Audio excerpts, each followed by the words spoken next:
Namaste.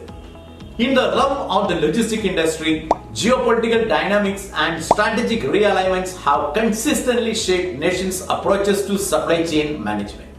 Historical shift influenced by conflicts and political alliances like World War and Cold War have engendered changes in strategic thinking. The ongoing situation exemplified by the Ukraine crisis continues to reshape procurement pattern, particularly in grain acquisition from South Asia, including India, as an alternate source. Concurrently, the COVID-19 pandemic has propelled the China Plus One paradigm, urging diversification in manufacturing strategies. In this context, today I would like to share with you the ascendancy of Vietnam as a prominent contender in the China Plus One strategy and discuss its reciprocal impact on trade between India and Vietnam. I am delighted to be joined by our esteemed guests from Vietnam.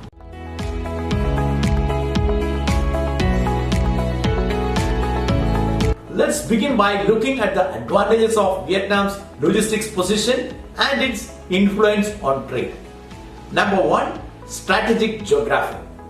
The geographic adjacency of Vietnam to China confers an advantageous logistical dimension for expanding the supply chain. The pivotal Ho Chi Minh Port, replete with robust connectivity to major shipping lines, facilitates faster access to global trade routes. Thanks, Mr Jiss, for inviting me to talk some of the advantages of an improvement of sea port in Vietnam. So basically, we have more than 3,000 land in sea coast, and with totally 44 seaport, and in the center of Asia, so it's really advantage for some of the traffic, Trans-Pacific traffic and South Asia. And most importantly, we can be in the center to transit for other countries like Cambodia, Laos, and Myanmar. Number 2. Political stability.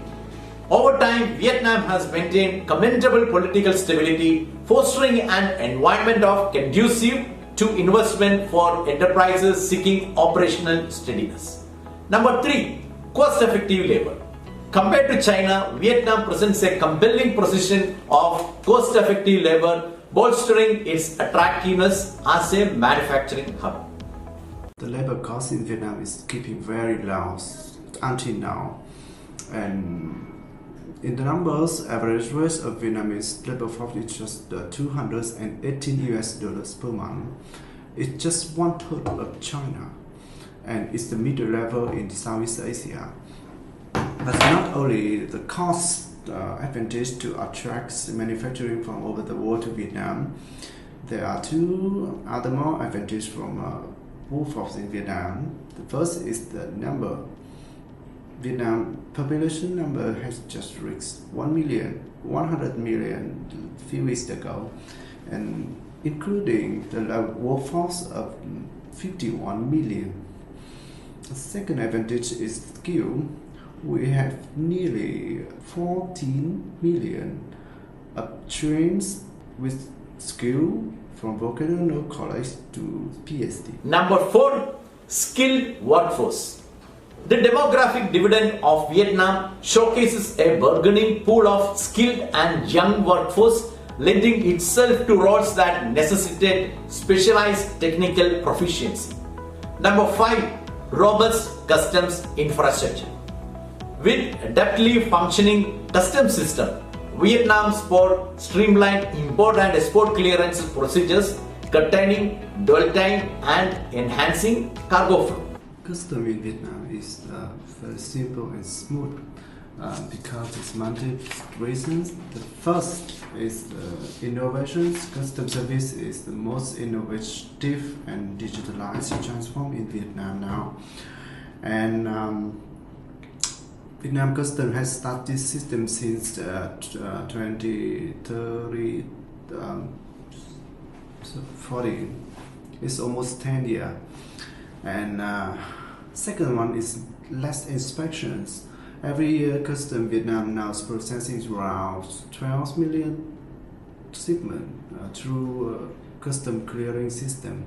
But only 4.2% shipment is inspected physically by custom office. And the third one is fast.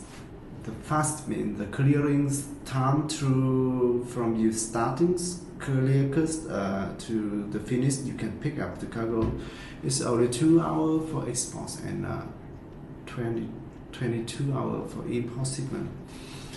And the last one, the fourth, is a transparent system. Now Vietnamese custom provides transparent about the regulation import, export, and other policies relating to import, export.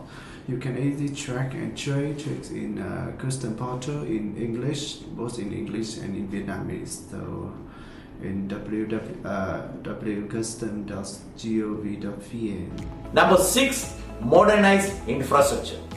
Equipped with cutting-edge facilities encompassing container terminals, warehousing amenities, and cargo handling equipment, Vietnam's port cultivate operational seamlessness. Number 7. Strategic duty regimes. Vietnam's nuanced duty characterization predicated on product origin, type, value, and custom regulations comprises 3 tiers. A. Preferential rates for nations practicing the most favored nation treatment on their trade relationship. B. Special preferential rates for entities granting exclusive import tax preferences to Vietnam, chiefly ASEAN nations under CEPT.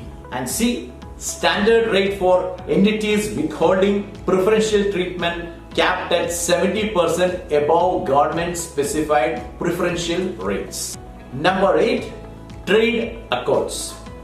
Vietnam has engendered multiple free trade agreements encompassing prime economies like the European Union alongside pacts such as the Trans-Pacific Partnership, RCEP, BTA with the US, and FTA with the plethora of Far East nations. Number 9. Efficient logistics ecosystem. Vietnam's comprehensive logistic network encompassing trucking, warehousing, and distribution services underpins the supply chain's smooth functionality. Number 10. Tourism catalyst. This symbiosis between trade and tourism is exemplified in Vietnam's context, with its captivating tourist attractions bolstering trade and investment interactions. Now, coming to the Indo-Vietnamese trade spectrum.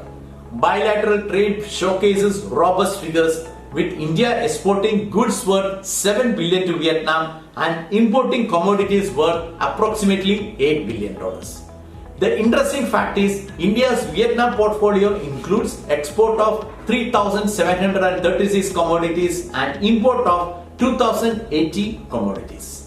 Notably, the Ho Chi Minh City port assumes pivotal importance in Indian trade dynamics. Anticipating even deeper trade integration, India and Vietnam are in advanced negotiation to formalize a free trade agreement poised to augment bilateral commerce further.